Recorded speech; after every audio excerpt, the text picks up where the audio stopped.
Type Podcast. Here we go. Hello, hello, around the block and around the world. This is where we discuss, debate, and deliberate all things diabetes, representing type 2. My name is Dobie Maxwell, always proudly representing type 1, the vivacious, effervescent, and always in the know, Ms. Sammy Parker. We'll get to Sammy in seconds, but first, today's episode of Just My Type is brought to you by the Diabetes app, a free social community app that brings together both type 1 and type 2 diabetics, plus their supporters, find community, resources, and Sammy and me on the Diabetes app.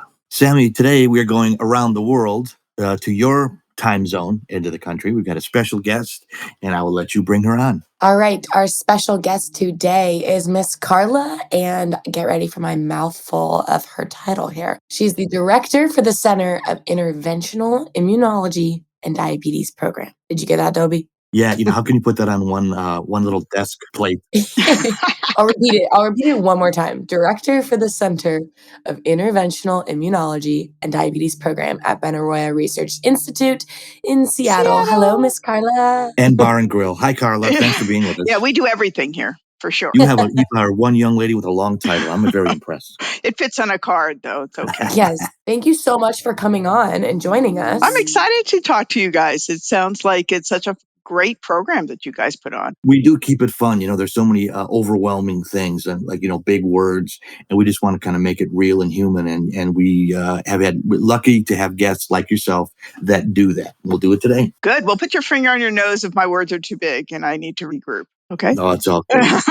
No, never. I really don't think we'll have a problem with that. You seem great. So Okay.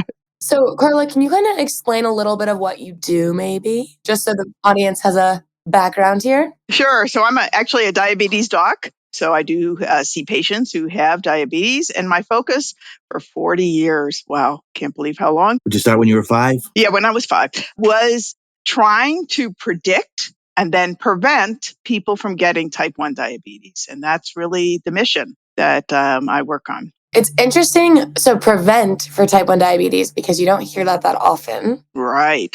I mean, everybody thinks about all the things you could do to slow or prevent type 2 diabetes, but that's not our work. Yeah. Our work is really all about stopping that immune system from knocking off the insulin producing beta cells. So can you kind of explain a little bit of how you guys do that and what research studies you take in order to try to prevent type 1 diabetes? Sure. So what we really do, we've known now for 4 or 5 decades that if you have a family member who has type 1 diabetes, your risk is increased.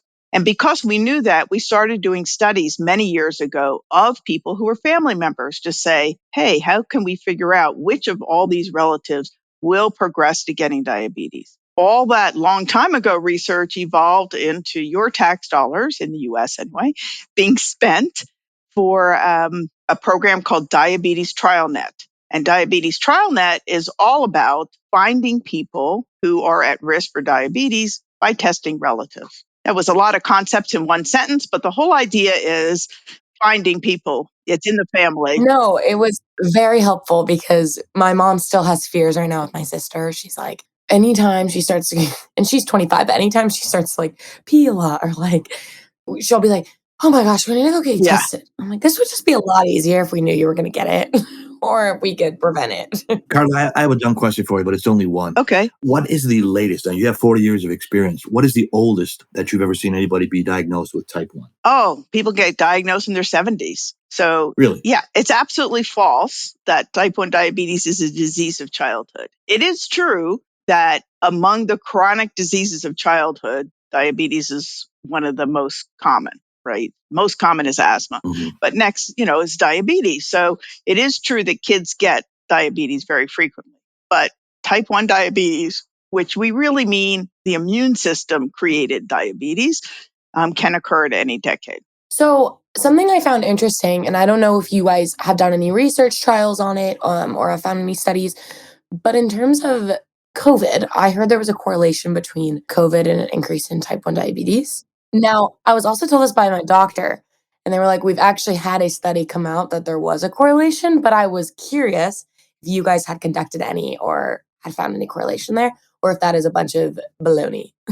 Yeah, I mean, I think most things we quote know about COVID, it's still early on. So, Yeah. when you have a very common disease and you have a lot of people studying it and it's new in the community, you're going to find lots and lots of associations. But whether it's true, meaning there is a causal relationship and not just an association, we don't know.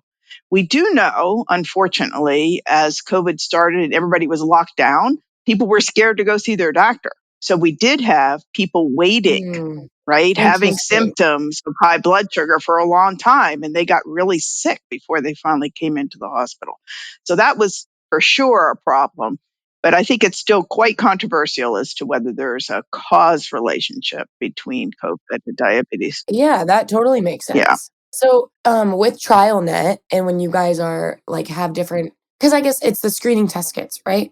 Yeah, so let me back up a little bit and talk about that, right? So I mentioned that the risk is higher in family members. How much higher, right? So if you have no family member, 1 out of every 300 people will Mm-hmm. get type 1 diabetes. So it's not a very common disease. Once you have it, of course, you feel like everybody you know has this, but nonetheless, Yeah. 1 out of 300.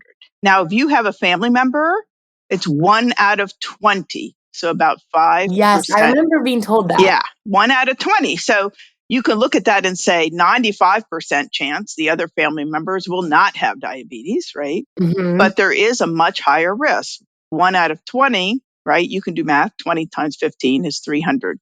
So there's a 15 times increased risk if you have a family member. So TrialNet says, look, we know everybody who gets diabetes has the genes that cause diabetes. The cheapest way to find the genes is finding family members because that's what you share, right? You share genes with each other. My cousin and I, she's on my dad's side, and because we were in like far away, we live far away. So when we were younger, we didn't really get to see them that often, but now we've seen them a lot more and we're really close. And she was diagnosed at 6 years old. I didn't get diagnosed till I was 12 and she's like 28 right now.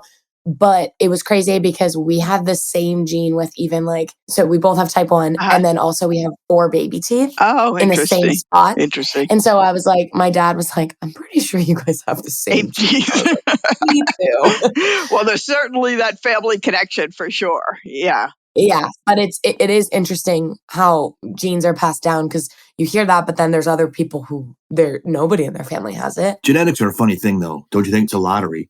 Like I have an older brother, older sister. They're blue eyes, right-handed, blonde hair. I'm brown eyes, left-handed. It's different, and we're in the same. Absolutely. I think, people don't think about that, but it is random. Yeah. It is a lottery, right? There's a billion opportunities to make who you became, right? Yeah. And I think that that's something we don't think about.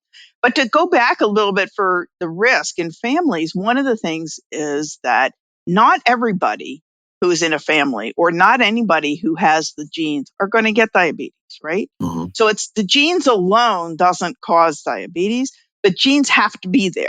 You can be a carrier. Like I'm pretty sure is that how it works or not? No. Yeah, not really. We wouldn't think about that for diabetes. You have diabetes germs. Tag your age. You're type 1. Yeah. No, that's not quite how it works, right? In diabetes. That's true for what we call monogenic diseases. One gene causes this disease, then we can talk about you're a carrier. But that's not the case here. There is no one gene that causes diabetes. Got it. Okay. How come they always say then, and I don't know if this is true or not, but they would always say, oh, it takes like 2 parents in order for them to have it. No, that's again, if a monogenic disease, right? Got it. If you have to, well, we don't have time to go through all of genetics, but the punchline is not relevant to type 1 diabetes because genes aren't enough. Yeah, okay. That makes sense. So in all of your guys' different studies that you've done or like different screen testing kits that you've had siblings do, what would you say is the percentage that you found they have the gene for it out of the screen testing kits? Even though I know you said it's 1 in 20. Let's go backwards a little bit. Okay. Pop the clutch, go back, start. We got time, Carla. Let it rip. So the issue is when we test family members, we are not testing for genes. We're testing for something called autoantibodies, right? Oh. What are autoantibodies? They're just flags that the immune system sends up to say, hey, I'm attacking the pancreas, right? Got it. So the vast majority that have genes, whether it's because that are at risk for diabetes, will never get an antibody, Mm-hmm. right?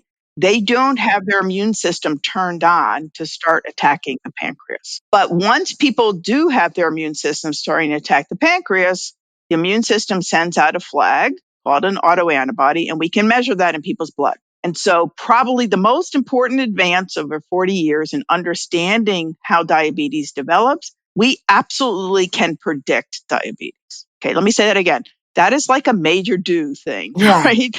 We can predict who's going to develop type 1 diabetes. Wow. So we test people and we measure antibodies. And once people have 2 or more of these antibodies, Mm-hmm. it's pretty much inevitable they will get diabetes. Now, some of them might get the diabetes in 2 months, and some people 2 years, and some people 15 years, but they do continue to progress to getting diabetes. This is long before you have any symptoms, right? So you have no idea, your blood sugar is not abnormal, nothing's abnormal. It's just early on in the disease. So, Carla, let me give you a scenario. Okay, so Okay, good. let's say my sister right now took the test, which I joke to her and I'm like, wouldn't it be nice if you had diabetes too? Because I think there's a lot of pros. You learn a lot. It makes you grow up quicker, a lot of benefits. But I make a joke about it. But if, let's say she tested and she had autoantibodies that pop up, what would be the preventative or how would she go about it after she finds that out? What are the best ways to slow the progression? Okay, I'm backing you up again. Okay, Okay, so great. I again, love it. most important thing is we can identify people. And if people do have a relative with diabetes, they should go to trialnet.org and we can send them a kit at home or they can go into their local lab and they can get tested for antibodies. That's the first thing. Okay. But we've been doing this for a while. So we have identified people that we know are going to progress, but that's not good enough, right? Yeah. What we want to know is can we slow or stop that progression? Yeah. And so I say the second biggest advance is that we did do a study with a drug where half the people got a active drug and half of people got the placebo. Mhm. And we showed we delayed the progression to diabetes by 2 years. That's a big deal. Wow. Now, people, and I'm going to ask you because you have type 1 diabetes, right? Yes. People who don't have diabetes will say, well, 2 years isn't that big a deal. And I feel like saying, talk to anybody living with diabetes and saying, how many deals? I'm How like, many- yeah, okay. yeah. Like how many days would you want to, not Yes. have diabetes? So Exactly. it's a huge, big deal Got it. that, we've really been able to demonstrate that we can slow disease. So it's all the more reason to get screened, to get tested. Did you know that family members of type 1 diabetics have a 15 times greater risk to develop type 1 diabetes than the general population? I didn't either until I found TrialNet. Now my sister's getting tested so that we can see if she's at risk for type 1 diabetes using a simple at-home test kit that TrialNet sends right to your door. You can either ship it back or do the risk screening test at a TrialNet site located throughout North America or any local Quest Diagnostics or LabCorp lab. Crazy that this service is free, right? If you are found to be at risk, TrialNet can offer you an opportunity to join a prevention study, testing ways to slow or even stop the development of type 1 diabetes. For people taking part in T1D research, the risk of diabetic ketoacidosis at diagnosis drops from 30% to less than 3%. I may be thankful for my diabetes, but I want to make sure my family is cared for in the way I was in my diagnosis, or even stop the development of diabetes entirely. Check out TrialNet now at www.trialnet.org and find out if you're eligible for a free screening test kit today. DiaStrong is an online telehealth platform that connects you to medical and holistic professionals to help you manage your diabetes. Find registered dietitians, nutritionists, certified diabetes educators, and more without the hassle of having to go into a doctor's office. Wait. You mean a lazy bum like me can have appointments right from my computer? Sign me up. That's right, Dobie. And this week, our listeners can use promo code JMT25 for 25% off their first visit. Yeah, don't try to cheat and go to JMT26 because you're not going to get 26. It's 25. Go to www.diastronghealth.com. That's www.diastronghealth.com.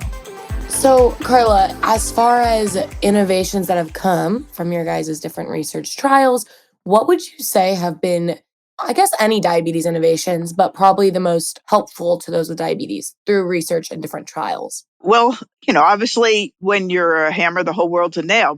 My interest is stopping further beta cells being destroyed, right?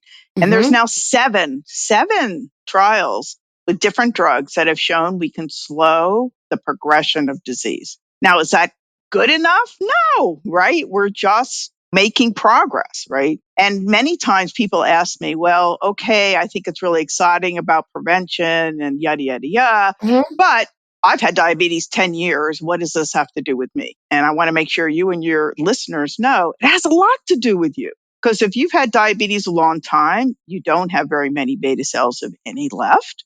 Yeah. There's a whole batch of research going on to make more beta cells, right? Sure. They give them back to you. We still have to stop the immune system from killing them again. Yeah, that makes sense. That's a problem. There's that. So that's the whole idea. So by stopping the immune system before you get diabetes, it's the same kind of work we have to do to stop it even after you have diabetes, when someday people will get new beta cells. Got it. Does that make sense? Yeah. Yeah. So what are some of the, I guess, like drug, or not drugs, but the different, what did you say it was called again? Different therapies, the different drugs. There we go. Yeah, different therapies that have shown the most growth or progress. You can name like the top two. Yeah, top two. Well, I would say the one that's most in the news and the one that we first did in people that have diabetes is a drug called teplizumab. Okay. And that's the drug that we did in prevention that slowed the disease. But the important thing is, I don't believe that's going to be the only drug. So we have all these other drugs we have tested in people that already have diabetes, and we're now testing them in prevention. So TrialNet now has multiple studies to say, hey, you're likely to get diabetes. Yeah. We want to try this drug.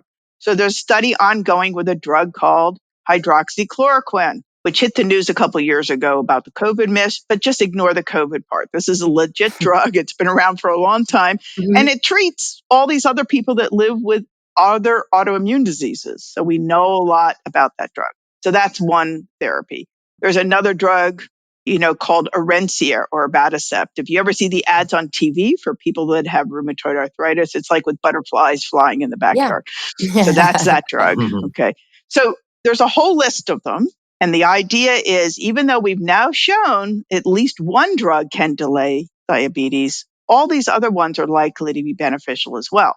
And how are we going to know they're beneficial is if people participate in research. Now, that's the thing. How do you get the people? That's the question. I talk to people like you guys, right, to get the word out. Because first of all, one of the things people don't think about, every medicine that you take and your family members take for any disease is only there because other people did research trials, right? What about the lab rats, the white little lab rats? Don't they start on that? It's not good enough.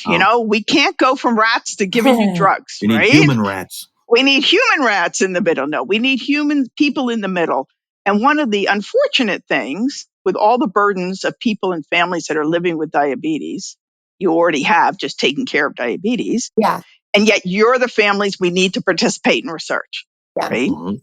And yet the insulin you use, the pumps you have, everything that we do for treating, and also in type 2 diabetes, all the new medicines for type 2 diabetes came because people said, count me in. Yeah. I'm going to volunteer. That's very courageous of people to do that. It's very courageous. And I think, it's not for everybody.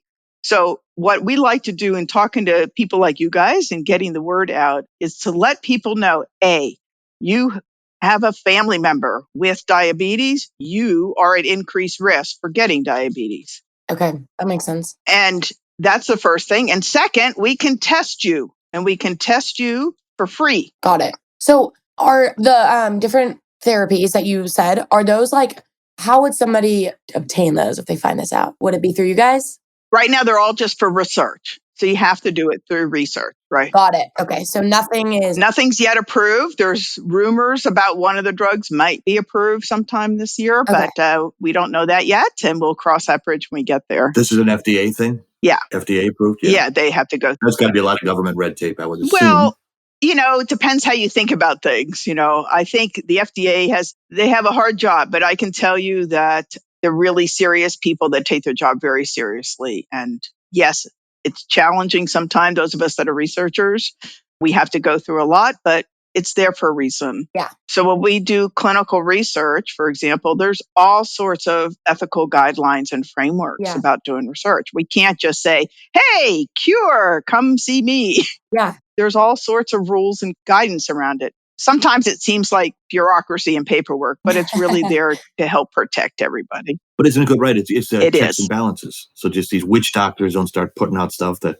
grow a third eye and it's like, well, your diabetes is cured, but you're a mutant Exactly. freak. And the other thing, you guys probably get emails all the time. Right? Once you're diagnosed, all your well-meaning friends send you the random internet cures for everything. Oh, So, yes. you know, We've got other episodes about that. Yeah. So yeah, we did whole episodes about it. You're correct. so that's nutcase. So you got to go to places that are reliable, Yeah. and you got to be able to do it. And I can tell you, Diabetes TrialNet is, a network of people in Canada and the U.S.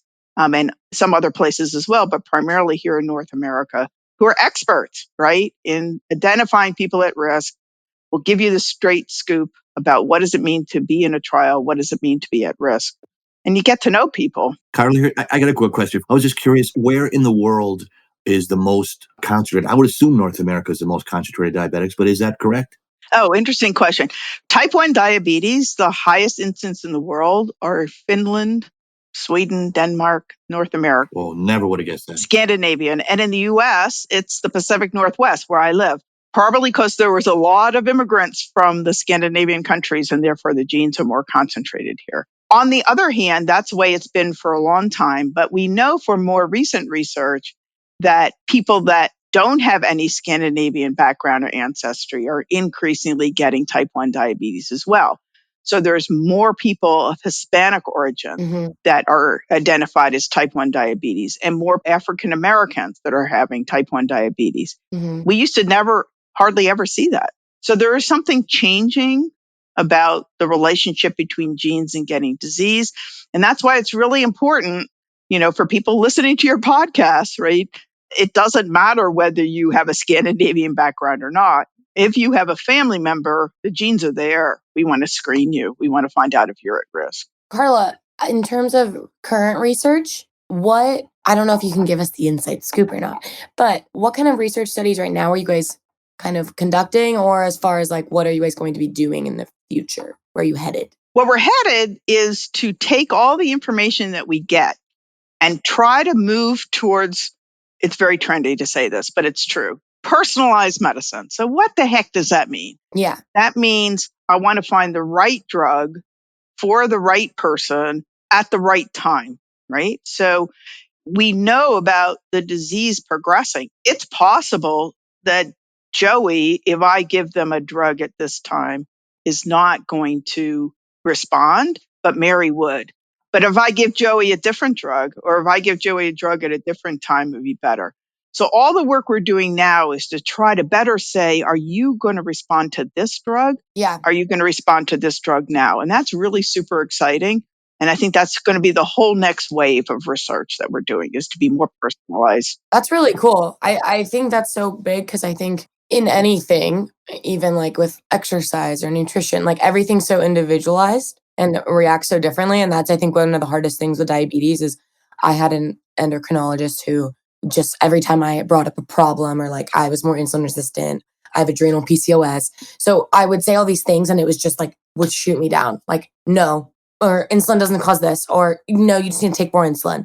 And it was so frustrating because I was like, clearly my body's reacting differently than somebody else's. Sure. And if I'm on maybe one lifestyle, diet, nutrition, I don't like calling it a diet, but like lifestyle plan, somebody else might be on a completely different one and it might work for them. Yeah. And I think that's something that as time has like progressed, we see it with diabetes, that people realize that like, oh, yeah, this person needs this versus that. But I think it's really cool looking at it from like personalized medicine. Yeah, I should throw in here that another advantage of participating in research, most likely when you go see your endocrinologist, you have a 15-minute visit. Sure. If you're in a hospital, yes. Yeah, you don't have a lot of time in our modern healthcare system here to actually, you're in a research study, you're in that room for more than an hour with an endocrinologist, a diabetes educator, whatever, so that you really do have an opportunity to learn more about diabetes, learn about research, and participate. You develop a relationship with your research team over time, and which is a huge benefit for people. I wish I had that. It was so frustrating when I first went to the hospital because it was 15 minutes. Yeah. And I was like, what?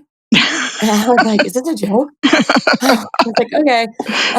Yeah. But I literally feel like I feel like I've been my own doctor. I'm It's like speed 'cause I'll be dating. like, Exactly. Google it. going Yeah. on PubMed. Yeah. Go to Google. Well, again, I think that the diabetes TrialNet researchers at locations, like I said, all over the country and in Canada are really there to help you understand this part of diabetes. We're not coming up with new insulins. We're not coming up with all sorts of that. We're basically saying we want to prevent diabetes.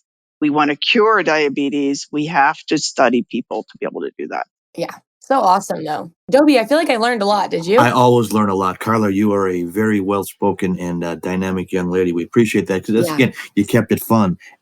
Diseases aren't fun, but you kept it at least, Yeah. oh, okay, that's interesting. Now, let me ask you this. Do you have anybody in your immediate family that has diabetes? I don't, but strikingly, a large number of people that are involved in TrialNet do, right? This is mission for It's a them. passion It's a project. passion. So I can tell you my own group here in Seattle area at Benaroya Research Institute, about half the people themselves or somebody they love has type 1 diabetes. This is mission. And, they are passionate to be part of the solution. Well, I don't mean to Yeah. be an elitist, but I have type 2, and there's more of us and there's more of you than you. This is true. Nah. No, I'm This is kidding. I'm true. kidding.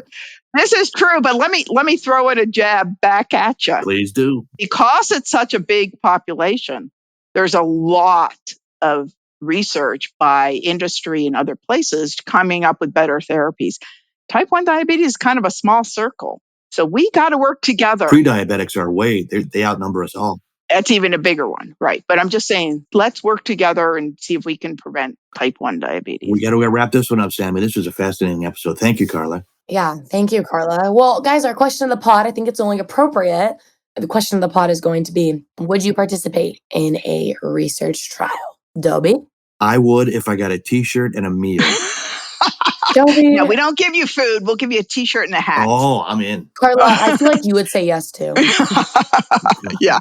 How about you, Sammy? Would you? You be in? Definitely. But you can find TrialNet on Instagram at TrialNet, and you can find us on Instagram, TikTok, and Twitter at JustMyTypePod_, and Facebook at JustMyTypePod, and our hashtag JustMyTypePod. But Carla, we appreciate you coming on. Thank you so much. I know everybody's going to be able to learn a lot. I learned a lot for sure, and I mean that in this wasn't a lot of information I never learned, and I had a background in science, and I had no idea. So we appreciate it, and please, you guys, rate, review, subscribe, give us a 5-star rating so we can get the conversation going, have people join TrialNet's research, and just talk all things diabetes. Shout out to everybody, the brothers, the sisters, the misses, the misters. We love you all. Get in touch with us. We'll get back with you. And Sammy, put the cherry on the sundae until next time. Say la vie, baby. This is the Just My Type podcast.